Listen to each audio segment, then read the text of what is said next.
Hello မင်္ဂလာပါကျွန်တော်ဒီနေ့ပေါ့နော်သတင်းတစ်ပုဒ်ကိုအခြေခံပြီးတော့ကျွန်တော်ဆက်ပြီးတော့စဉ်းစားမိတဲ့အကြောင်းအရာလေးတွေကိုဒါမိတ်ဆွေတငယ်ချင်းတို့ကိုပြန်ပြီးတော့ပြောပြပေးခြင်းပါတယ်အဲ့ဒါဘာလဲဆိုလို့ရှိရင်ကျွန်တော်တို့လူလောကကြီးထဲမှာကျွန်တော်တို့တွေပစ္စည်းဥစ္စာတွေကိုတချို့ကအသက်နဲ့ယဉ်ပြီးတော့ရှာဖွေကြတယ်တချို့ကကျမ်းမာရေးနဲ့ယဉ်ပြီးတော့ရှာဖွေကြတယ်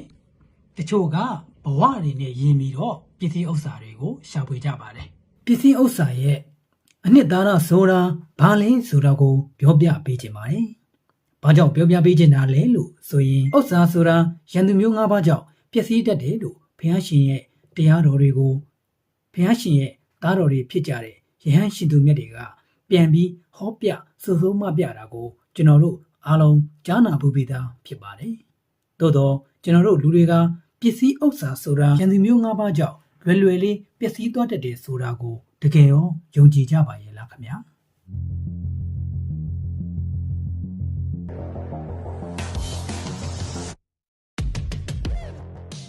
ကိုယ်တိုင်မခံစားရသေး၍မကြုံဘူးသေးပြီတော့အများအဖြစ်မယုံကြည်ကြဘူးလို့ပဲထင်ပါတယ်တပားသူ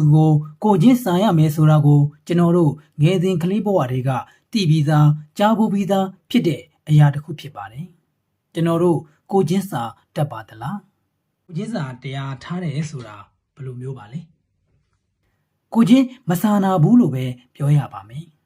ဘာဖြစ်လို့လဲဆိုတော့ကျွန်တော်တို့ဟာတပားသူရဲ့အပေါ်မှာကိုချင်းစာတရားထားရမယ်ဆိုတာကိုသိပါလေနဲ့မကျင့်သုံးတာဖြစ်တဲ့အတွက်မသိဘူးဆိုတာနဲ့မတူမခြားပါပဲမလိုက်နာမကျင့်သုံးတဲ့အတွက်ကျွန်တော်တို့ကကိုချင်းစာတရားဆိုတာကိုလုံးဝနားမလည်ဘူးဆိုတာဝန်ခံနေတာနဲ့အတူတူပဲဖြစ်ပါတယ်ဒါဟုတ်တဲ့လိုက်နာမလိုက်နာဘူးမကျင့်သုံးဘူးဆိုရင်အဲ့ဒါမသိတာနဲ့အတူတူပဲပေါ့နော်ကျွန်တော်တို့ရဲ့မျက်လုံးရှိကျွန်တော်တို့ရဲ့ပတ်ဝန်းကျင်အနီးနားမှာဖြစ်ပျက်သွားတဲ့အရာတွေကလည်းကျွန်တော်တို့လည်းတနေ့ကျရင်ဒီလိုမျိုးကြုံလာလိမ့်မယ်ဆိုတာကိုမထင်တာတတ်ကြပါဘူးသင်ခန်းစာမယူတာတတ်ကြပါဘူး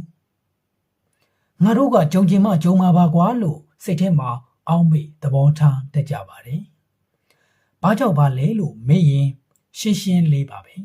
ကျွန်တော်တို့ကိုယ်တိုင်မကြုံရသေးတော့မခံစားဘူးရသေးတော့ပေါ့နေတတ်တဲ့သဘောပါပဲဒါဆိုကျွန်တော်တို့ကကိုချင်းသာတရားတွေနည်းနေတာလားဒါမှမဟုတ်တပားသူကိုချင်းမစားကျင်တာလားလို့မေးရမလို့ဖြစ်နေပြီကိုယ်တိုင်ကြုံတွေ့ရမှသူတပားကိုချင်းစားတတ်မယ်ဆိုရင်တော့ကျွန်တော်တို့တန်ဖိုးကြီးတဲ့ရင်းနှီးမှုနဲ့ဆုံးရှုံးမှုတွေအများကြီးဖြစ်တတ်ပါတယ်လောကကြီးမှာဘသူမဆိုဖြစ်ပျက်ခဲ့တဲ့ဖြစ်ပျက်နေတဲ့အရာတွေပေါ်မှာကြုံတွေ့ခဲ့ရတဲ့အတွေ့အကြုံတွေပေါ်မှာကျွန်တော်တို့ကိုယ်တိုင်မကြုံရသေးပေမယ့်ကျွန်တော်တို့ကိုယ်တိုင်တွေ့ကြုံခံစားခဲ့ရတယ်လို့မျိုးခံစားချက်နဲ့သင်ခန်းစာယူထားတတ်ဖို့လိုပါလိမ့်မယ်အဲ့လိုမျိုးမှမဟုတ်ဘူးဆိုရင်ကျွန်တော်တို့မမျှော်လင့်ထားတဲ့ဆုံးရှုံးမှုတွေဖြစ်လာတတ်ပါတယ်ကျွန်တော်တို့သာအဲ့ဒီအဖြစ်ပြက်တွေအဲ့ဒီသင်ခန်းစာတွေပေါ်မှာသင်ခန်းစာယူထားတတ်မယ်ဆိုရင်ကျွန်တော်တို့ကြိုတင်ပြင်ဆင်ထားတတ်မယ်ဆိုရင်ကျွန်တော်တို့အတွက်အများကြီးအကျိုးရှိပါတယ်ဒါကြောင့်မို့ကျွန်တော်ကသတင်းတစ်ပုဒ်ကိုအခြေခံပြီးတော့ပစ္စည်းဥစ္စာဆိုတာကိုယ့်ရဲ့ရန်သူဆိုတာလည်းမမေ့ပါနဲ့လို့ကျွန်တော်ပြောချင်ပါတယ်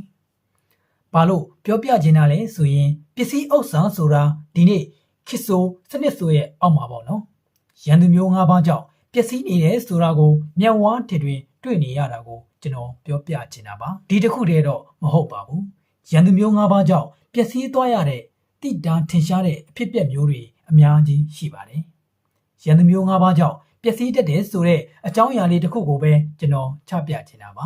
ရန်သူမျိုး၅ပါးကြောင့်ပျက်စီးသွားရတဲ့တိတာထင်ရှားတဲ့အဖြစ်အပျက်တွေအများကြီးရှိတယ်ပေါ့နော်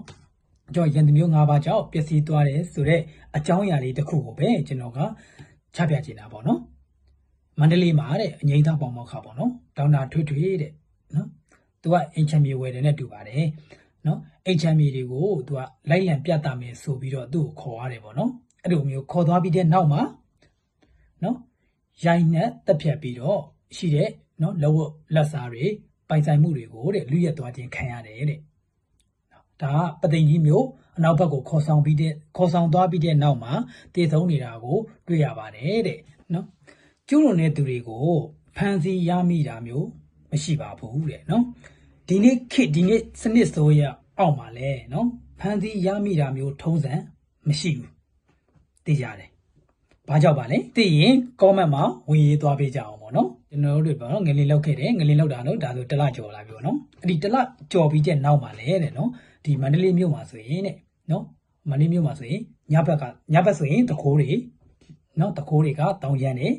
နေ့ဘက်မှာဆိုရင်အဲ့ဒီတခိုးတွေကနော်ပြိုပြက်ကျနေတဲ့အိမ်တွေကိုဖောက်ထွင်းပြီးတော့တန်ဖိုးရှိတဲ့ပစ္စည်းတွေကို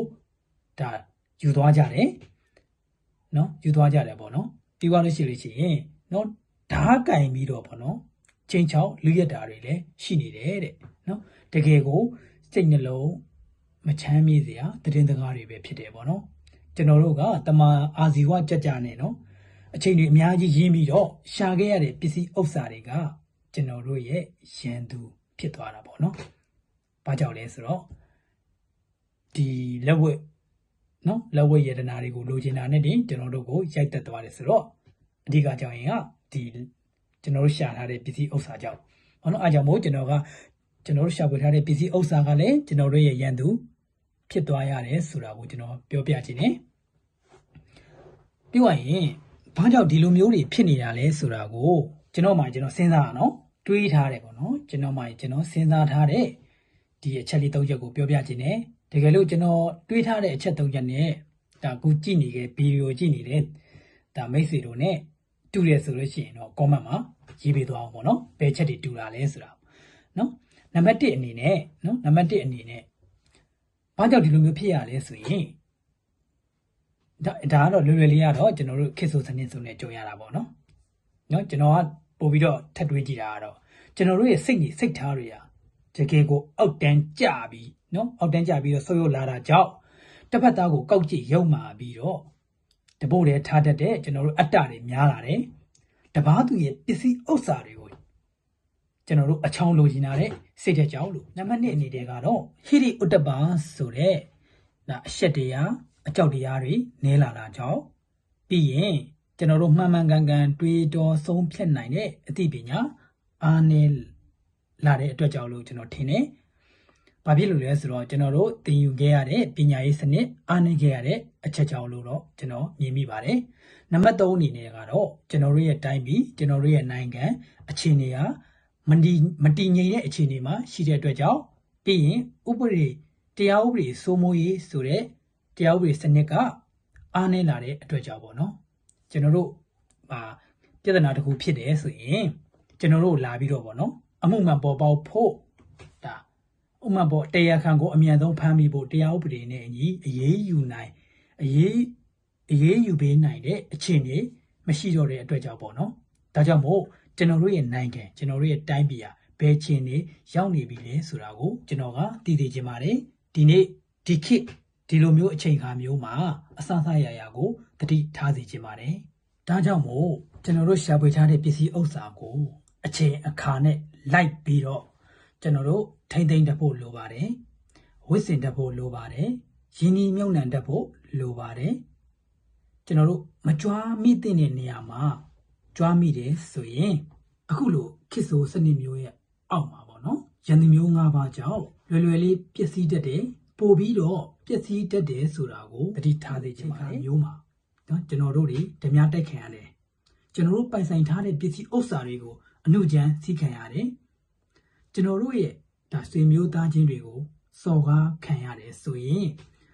အခုလိုမျိုးခေတ်ဆိုစနစ်ဆိုအောက်မှာနိုင်ငံရေးမတည်ငြိမ်နေတဲ့အခြေအနေမျိုးမှာကျွန်တော်တို့ရဲ့ပြဿနာတွေကိုဘယ်သူကဖြေရှင်းပေးနိုင်မယ်လို့ထင်တယ်ဒီလူတွေကိုဘယ်သူကအရေးယူဖမ်းဆီးပေးမယ်လို့ထင်တယ်ဘယ်သူမှဖမ်းဆီးပေးမှာမဟုတ်ဘူးပေါ့နော်ကျွန်တော်တို့ကိုယ်တိုင်ကျွန်တော်တို့မှာကာကွယ်မကာကွယ်ရင်တော့အနိုင်ကျင့်တာကိုပဲခံရမှာအဲ့ဒီလူတွေကိုလည်းဒီချိန်မှာဘယ်သူမှအရေးယူပေးမှာရေးယူပေးနိုင်တဲ့အခြေအနေမျိုးမဟုတ်ဘူးပေါ့နော်ဒါကြောင့်မို့ကျွန်တော်တို့ရဲ့ရှာဖွေထားတဲ့ပစ္စည်းဥစ္စာတွေကိုကျွန်တော်တို့တည်တည်ကြကြထိမ့်သိမ့်ပါတယ်အခုလိုမျိုးပေါ့နော်သတင်းတွေရတယ်ကြားသိနေရတယ်ပေါ့နော် ဖြစ်ပျက်နေတဲ့အကြောင်းအရာတွေလည်းအနေနဲ့ကျွန်တော်တို့သုံးသပ်ကြည့်မယ်တွေးကြည့်မယ်ဆိုရင်တော့ဒါသိတာထင်ရှားတဲ့အချက်တွေပေါ့နော်ဒါနဲ့ကျွန်တော်ကနေပေါ့နော်အိမ်ကိုပေါ့ကျွန်တော်တို့အိမ်ကိုကျွန်တော်ဖုံးဆက်ပစ်တိုင်းကျွန်တော်ပြောတယ်ပေါ့နော်ဘာပြောလဲဆိုရင်အခုလိုမျိုးခစ်ဆိုးစနစ်မျိုးနဲ့ကြုံနေရတဲ့ကျွန်တော်ညီမပြည်မှာပေါ့နော်ဒါကျွန်တော်တို့ကိုယ်တိုင်ပတ်စံရှိတယ်ဆိုရင်လည်းမရှိချင်အောင်ဆောင်တန်ဖိုးကြည့်တဲ့လက်ဝတ်ရတနာတွေမဝတ်စင်နဲ့ဘယ်ပဲတော့မဝတ်သွားနဲ့ကျွန်တော်ပြောတယ်နော်ဘာဖြစ်လို့ပြောရလဲနော်ကျွန်တော်ဝတ်ထားတာတွေ့ရင်လည်းကျွန်တော်မဝတ်နဲ့လို့ပြောတယ်ဘာဖြစ်လဲကျွန်တော်မကြိုက်လို့ဘာကြောင့်မကြိုက်တာလဲနော်ဒီအခြေအနေမျိုးတွေကြောင့်ကျွန်တော်မကြိုက်တာဒါကျွန်တော်တို့အမေတွေပေါ့ကျွန်တော်ညီမတွေကလည်းရှိလို့ကြွားကျင်လို့ဝတ်တာမျိုးတော့မဟုတ်ဘူးပေါ့နော်ကျွန်တော်အဲ့လောက်လည်းမရှိပါဘူးပေါ့နော်ဒါပေမဲ့ဒီနေရာမှာပေါ့နော်အငင်းပွားစရာတစ်ခုလေးတော့ရှိတယ်ဒါကြီးကျွတ်တော်လူတွေကကိုရှိလို့ကိုဝတ်တာကြွားတာမဟုတ်ဘူးလို့ပြောချင်ပြောမှာတို့တော့ပေါ့နော်တချို့ကကြွားကျင်လို့ဝတ်တာရှိတယ်ဒါလူမျိုးစိတ်ထွေပေါ့နော်ဒါပေမဲ့ကို့မှာရှိလို့ကိုဝတ်တာမဝတ်နဲ့လို့ကျွန်တော်ပြောချင်တာမဟုတ်ပါဘူးတို့တော့အခုလိုချိန်ခါမျိုးမှာထုတ်ကြွတဲ့အခြေအနေမျိုးမဟုတ်ပါဘူးပိုင်ဆိုင်မှုတွေကိုဖော်ပြရမယ်အချိန်ခါမျိုးမဟုတ်ပါဘူးအချိန်ခါကိုကြည့်ပြီးတော့ဘယ်လိုနေထိုင်ရမယ်ဆိုတာကိုကျွန်တော်သိသိချင်တာပါကို့မှာပိုင်ဆိုင်ထားတဲ့ပစ္စည်းဥစ္စာဘယ်လောက်ရှိတယ်ဆိုတာကိုကိုယ်တိုင်သိဖို့ပဲလိုအပ်တယ်လို့ပဲကျွန်တော်ကတော့ခံရတာသိဖို့အများတကာကိုသိသိချင်တဲ့အပြုမှုမျိုးတွေကိုဒီခေတ်ဆိုစနစ်ဆိုရဲ့အောက်မှာလုံးဝမလုပ်သင့်တော့ဘူးလို့ကျွန်တော်ထင်ပါတယ်အနေအများကြီးရှိပါတယ်ဥပမာအနေနဲ့ကျွန်တော်တခုပြောရမယ်ဆိုရင်ကျွန်တော်ခီးတစ်ခုကိုသွားတယ်ခုလိုခေတ်ဆိုစနစ်မျိုးမှာခီးတစ်ခုကိုသွားတယ်ကျွန်တော်ရွှေတွေဝတ်သွားတယ်အဲ့ဒီရွှေတွေကလည်းအတုပဲเนาะကျွန်တော်တို့အတုပဲဥပမာပြောရအောင်เนาะအတုပဲဝတ်သွားတယ်ဒါပေမဲ့ကျွန်တော်တို့ကိုချောင်းလိုရင်းတဲ့သူကျွန်တော်တို့ကိုဓမြတိုက်ချင်တဲ့သူကအဲ့ဒီရွှေတွေဟာအတုလားအစစ်လားဆိုတာသူတို့ခွဲခြားနိုင်မှာမဟုတ်ဘူးသူတို့မှာလိုချင်တဲ့လောဘတွေကြောင့်အတုလားအစစ်လားဆိုတာကိုသူတို့ခွဲခြားခြင်းမှာခွဲခြားလိမ့်မယ်အဲ့ချိန်မှာကျွန်တော်တို့ကိုအသက်ကိုရန်ရှာမယ်ကျွန်တော်တို့ကိုရိုက်ပြီးလွတ်သွားမယ်ဆိုရင်အခက်မသိလို့ကျွန်တော်တို့အသက်ပါဆုံးရှုံးသွားနိုင်ရရှိပါတယ်ဒါကြောင့်မို့ကျွန်တော်ကအန်ဒီအများကြီးရှိပါတယ်လို့ပြောချင်တာပါလူကြီးမိဘတွေနဲ့တငယ်ချင်းတွေကိုကျွန်တော်မေးချင်တာကတော့ဒီလိုမျိုးနော်ခစ်ဆိုစနစ်မျိုးထဲမှာဒီလိုမျိုးလောက်ရက်တွေကိုလုံတင်ပါသလားပစ္စည်းဥစ္စာနဲ့ကျွန်တော်တို့ရဲ့အသက်ကဘယ်အရာကပို့ပြီးတော့တန်ဖိုးရှိတယ်ဆိုတာကိုသိကြပါသလားပစ္စည်းဥစ္စာဆိုတာကျွန်တော်တို့ဘဝရဲ့အစိတ်ပိုင်းတစ်ခုပဲဖြစ်ပါတယ်ပစ္စည်းဥစ္စာဆိုတာကျွန်တော်တို့ရဲ့ဘဝတစ်စိတ်တစ်ပိုင်းတစ်သေးတလို့ပဲမှတ်ထားပေးပါပစ္စည်းဥစ္စာရှာဖွေတဲ့နေရာမှာပစ္စည်းဥစ္စာရဖို့ကျွန်တော်တို့ကကျမ်းမာရေးနဲ့ရင်းပြီးအသက်နဲ့ရင်းပြီးတော့ရှာဖွေဖို့လိုအပ်ပါသလားကျွန်တော်တို့ရဲ့အသက်ကိုပစ္စည်းဥစ္စာနဲ့ရောလဲယူလို့ရပါသလားပစ္စည်းဥစ္စာရဖို့ကျွန်တော်တို့ကျမ်းမာရေးနဲ့အသက်နဲ့လဲယူရတယ်ဆိုရင်အဲ့ဒီလူကလူဖြစ်ရှုံးတယ်လို့ပဲကျွန်တော်ပြောချင်ပါတယ်ပစ္စည်းဥစ္စာထက်လူရဲ့အသက်ကဘယ်လောက်ထိတန်ဖိုးရှိတယ်ဆိုတာကိုကျွန်တော်ပြောပြပေးချင်တာကျွန်တော်ခွဲခြားပြချင်တာပေါ့နော်ပစ္စည်းဥစ္စာတန်ဖိုးရှိတယ်ဆိုတာထက်ကျွန်တော်တို့မှန်မှန်ကန်ကန်တွေးတောစဉ်းစားဆုံးဖြတ်နိုင်တဲ့အသိဉာဏ်ကပို့ပြီးတော့တန်ဖိုးရှိပါတယ်ပို့ပြီးတော့တာလွန်ပါတယ်လက်ခံပါသလားပစ္စည်းဥစ္စာဆုံးရှုံးခြင်းတဲ့ဘာတွေကိုဆုံးရှုံးရင်ပို့ပြီးတော့ဆုံးရှုံးတယ်လို့ထင်ပါတယ်လေပစ္စည်းဥစ္စာဆုံးရှုံးသွားတယ်ဒါဆုံးရှုံးမှုအကြီးဒါပေမဲ့ပစ္စည်းဥစ္စာတဲ့ဘာတွေဆုံးရှုံးရင်ပို့ပြီးတော့နစ်နာရတယ်ပို့ပြီးတော့ဆုံးရှုံးတယ်အဲ့ဒါဘာတွေဖြစ်မယ်လို့ထင်တယ်ပစ္စည်းဥစ္စာဆုံးရှုံးမှုနဲ့ရှင်ရင်ကျွန်တော်တို့ရဲ့ခြေလက်အင်္ဂါတွေဆုံးရှုံးရင်ပို့ပြီးတော့ဆုံးရှုံးပါတယ်ပစ္စည်းဥစ္စာတွေဆုံးရှုံးတယ်ဆိုတာထက်ကျွန်တော်တို့ရဲ့ခြေလက်အင်္ဂါအစိတ်အပိုင်းတွေဆုံးရှုံးတယ်ဆိုတာကပစ္စည်းဥစ္စာတဲ့ဆိုင်ရင်ပို့ပြီးတော့ဆုံးရှုံးပါတယ်ကျွန်တော်အခုပြောခဲ့တယ်ပေါ့နော်စကားကိုပြန်လည်ဆန်းစစ်ကြည့်မယ်ဆိုရင်ပစ္စည်းဥစ္စာတွေဆိုတာကျွန်တော်တို့ရဲ့ခြေလက်အင်္ဂါလောက်တောင်တန်ဖိုးမရှိဘူးဆိုတာကိုသိတာထင်ရှားစေပါတယ်ဟုတ်တယ်နော်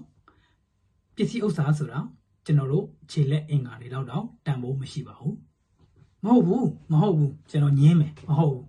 ငါတို့ရှာဖွေထားတဲ့ပစ္စည်းဥစ္စာတွေနဲ့ခြေလက်အတုတွေလာဝယ်ပြီးတော့ကျွန်တော်အစားထိုးမယ်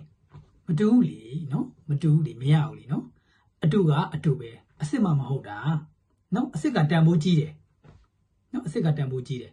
ဒါဆိုကျွန်တော်တခုမေးမယ်ဒါမိတ်ဆွေတို့ရဲ့ကိုရင်ကအစိတ်ပိုင်းတစ်ခုခုကိုကျွန်တော်ကိုရောင်းပါလို့ကျွန်တော်ကပြောရင်မိတ်ဆွေဘယ်လောက်နဲ့ရောင်းခြင်းပါလဲဘယ်လောက်နဲ့ရရင်ရောင်းမယ်လို့စိတ်ကူးမိပါလဲတန်ဖိုးသတ်မှတ်လို့ရပါသလားမရအောင်နော်အရန်ကိုတန်ဖိုးကြီးပါတယ်နော်အရန်ကိုတန်ဖိုးအများကြီးကြီးပါတယ်ဒါဆိုရင်ကျွန်တော်နောက်တစ်ခုထပ်ပြောပြပေးမယ်နော်ကိုလက်အင်ကဆုံးရှုံးခြင်းတဲ့ဘာဆုံးရှုံးရင်ပို့ပြီးတော့ဆုံးရှုံးပါတယ်ပို့ပြီးတော့နစ်နာပါတယ်ပစ္စည်းဥစ္စာတဲ့ခြေလက်အင်ကဆုံးရှုံးတယ်ဆိုရင်ကျွန်တော်တို့ကပို့ပြီးဆုံးရှုံးပါတယ်ဒါဆိုရင်ကျွန်တော်ခြေလက်အင်ကတွေထက်အသက်ကျွန်တော်တို့ရဲ့အသက်ကိုဆုံးရှုံးနေဆိုရင်ပို့ပြီးတော့ဆုံးရှုံးရပါတယ်ဒီစကားကိုလည်းပြန်လဲဆန်းစစ်ကြည့်မယ်ဆိုရင်ကျွန်တော်တို့ခြေလက်အင်ကာတွေဟာကျွန်တော်တို့ရဲ့အသက်လောက်တန်ဖိုးမရှိဘူးဆိုတာကိုပြသတာပဲကျွန်တော်ကနော်ခန္ဓာကိုယ်ရဲ့အစိတ်ပိုင်းတစ်ခုချင်းစီကိုတန်ဖိုးရှိခြင်းမရှိခြင်းကိုကျွန်တော်တန်ဖိုးမရှိခြင်းမရှိမို့ကျွန်တော်ရဲ့ခန္ဓာကိုယ်တစ်ခုလုံးကတန်ဖိုးရှိပါတယ်ဒါပေမဲ့အစိတ်ပိုင်းတစ်ခုချင်းစီရဲ့ဒီတန်ဖိုးထက်ဒီတန်ဖိုးကမြင့်နေဆိုတာကိုကျွန်တော်ကရှင်းပြခြင်းပဲဖြစ်ပါတယ်ဒါကြောင့်မို့ကျွန်တော်တို့ခြေလက်အင်ကာတွေမစုံနေတဲ့သူတွေပေါ့နော်အကြောင်းမျိုးမျိုးကြောင့်ကျွန်တော်တို့ရဲ့ခြေလက်အင်္ဂါတွေဆုံးရှုံးသွားရတဲ့လူတွေဆက်ပြီးတော့အသက်ရှင်နေတယ်ဆိုတာကနော်ကျွန်တော်တို့ရဲ့ခြေလက်အင်္ဂါတွေထက်အသက်ကပိုပြီးတန်ဖိုးရှိတယ်ဆိုတာကိုသူတို့ကိုကြည့်ရင်ကျွန်တော်တို့ပိုပြီးတော့သိတာထင်ရှားစေတယ်ဒါကြောင့်မို့သူတို့ဆက်ပြီးတော့အသက်ရှင်နေနိုင်ကြတာလေသူတို့ကိုကြည့်ပြီးတော့ကျွန်တော်တို့ရဲ့အသက်ကဘယ်လောက်ထိတန်ဖိုးရှိရဲဆိုတဲ့တန်ဖိုးမြင့်နေဆိုတာကိုကျွန်တော်တို့တွေးကြည့်ရင်သိတာထင်ရှားနေတဲ့အရှိတရားတွေပဲဖြစ်ပါတယ်ဟုတ်တယ်နော်ဒါကြောင့်မို့သူတို့ကခြေလက်အတူတွေဝယ်ပြီးတော့သူတို့နေရတယ်ပေါ့နော်ဘာကြောင့်လဲကျွန်တော်တို့ခြေလက်အင်္ဂါတွေထက်အသက်ကပိုပြီးတန်ဖိုးရှိနေလို့ပဲဖြစ်ပါတယ်ပစ္စည်းဥစ္စာတွေထက်ကျွန်တော်တို့ရဲ့အသက်ကပိုပြီးတော့တန်ဖိုးရှိတယ်ဆိုတာကိုကျွန်တော်သိထားတဲ့စကားလုံးလေးနဲ့ဖော်ပြပေးတာပါပစ္စည်းဥစ္စာကဘဝရဲ့စိတ်ပိုင်းတစ်ခုဆိုတာကိုကျွန်တော်ပြောပြပေးပြီးပဲဖြစ်ပါတယ်ဘဝရဲ့တကယ်အနှစ်သာရမဟုတ်ပါဘူးခင်ဗျာရန်သူမျိုး၅ပါးကြောင့်ဘာအာမခံချက်မှမရှိဘဲနဲ့လွယ်လွယ်ကူကူပျက်စီးသွားနိုင်ပါတယ်မိတ်ဆွေတို့ပစ္စည်းဥစ္စာရဲ့အနှစ်သာရဆိုတာဘာလို့ထင်ပါတယ်လဲခင်ဗျာပစ္စည်းဥစ္စာရဲ့အနှစ်သာရဆိုတာလူတန်းပေးကမ်းခြင်းဒါနပဲဖြစ်ပါတယ်ပစ္စည်းဥစ္စာချမ်းသာကြွယ်ဝခြင်းဟာလူတန်းပေးကမ်းခြင်းစွန့်ကြဲခြင်းဆိုတာမရှိရင်အဲ့ဒီပစ္စည်းဥစ္စာချမ်းသာကြွယ်ဝမှုဟာအချီးနှီးပဲဖြစ်ပါတယ်အဲ့ဒီလိုကျွန်တော်တို့ရှာဖွေလို့ရတာတဲ့ပစ္စည်းဥစ္စာတွေကိုလူတန်းပေးကမ်းခြင်းဆိုတဲ့ဒါနနဲ့လဲယူသွားမှသာလျှင်အဲ့ဒီဒါနအကျိုးကြောင့်ကျွန်တော်တို့ရဲ့ရင်ထဲကနေပြီးတော့ပီတိဖြစ်လာကမှအဲ့ဒီပီတိဒါနကမှကျွန်တော်တို့ရဲ့ပစ္စည်းဥစ္စာတွေရဲ့အနှစ်သာရလို့ပဲပြောရပါမယ်ခင်ဗျာဒါဆိုရင်ကျွန်တော်တို့ရှာဖွေထားတဲ့ပစ္စည်းဥစ္စာတွေကိုလှူပြရမှာလားပေါ့မေးတရားရှိပါတယ်အဲ့ဒီလိုဆိုလိုခြင်းတော့မဟုတ်ပါဘူးတရားလုံးရင်ကျွံဖြစ်တယ်ဆိုတဲ့စကားရဲ့အတိတ်ပဲကိုမှန်မှန်ကန်ကန်နားလည်ထားရင်ဒါနဘယ်လိုပြုရမလဲဆိုတာကိုကောင်းကောင်းသိနာလေရင်ပစ္စည်းဥစ္စာကိုဘယ်လိုအသုံးပြုရမလဲဘယ်လိုလှူဒန်းရမလဲဆိုတာကိုသိနာလည်လာပါလိမ့်မယ်ကျွန်တော်ကိုချစ်ရတဲ့လူကြီးမိဘတွေနဲ့ကျွန်တော်ကချစ်ရတဲ့တငယ်ချင်းတွေကိုကျွန်တော်ကဒီစကားလေးနဲ့အဆုံးသတ်လိုက်ပါရစေပစ္စည်းဥစ္စာရှာဖွေတဲ့နေရာမှာတမာအာဇီဝကြကြနဲ့ရှာဖွေဖို့ကိုလည်းကျွန်တော်တိုက်တွန်းကျင်ပါတယ်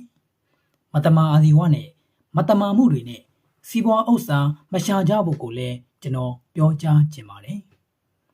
ပစ္စည်းဥစ္စာရဲ့အနှစ်သာရကိုသိပြီးတော့အနှစ်သာရကိုယူတတ်ဖို့အရေးကြီးပါတယ်လို့ပြောကြရင်ဒီအကြောင်းအရာလေးတွေကိုကျွန်တော်ဒီမှာပဲအဆုံးသတ်လိုက်ပါရစေအားလုံးမိမိတို့ပိုင်ဆိုင်ထားတဲ့ပစ္စည်းဥစ္စာတွေကိုအခုလိုစနစ်မျိုးခေတ်ဆိုအောင်ပါညံနဲ့ရှင်၍ထိမ့်သိမ်းနိုင်ကြပါစေလို့ဆုတောင်းပေးလိုက်ပါတယ်ခင်ဗျာအခုကျွန်တော်ပြောပြပေးခဲ့တဲ့အကြောင်းအရာလေးထဲကနေမိတ်ဆွေတို့အတွက်ဗဟုသုတအကျိုးတစုံတရာရရှိခဲ့တယ်ဆိုရင်ကျွန်တော်အရန်ကိုဝမ်းသာပါတယ်ကျွန်တော်ရဲ့ channel လေးကို like and subscribe မလုပ်ရသေးဘူးဆိုရင်လည်း like and subscribe တွေလုပ်ပေးဖို့ကိုလည်းကျွန်တော်တောင်းဆိုပေးရစီအခုလိုအဆုံးထိကြည့်ရှုနားဆင်ပေးခဲ့ကြတဲ့တဦးတယောက်ချင်းစီကိုကျေးဇူးများကြီးတင်ပါတယ်ကျွန်တော်နာမည်အောင်မြတ်သူပါ bye bye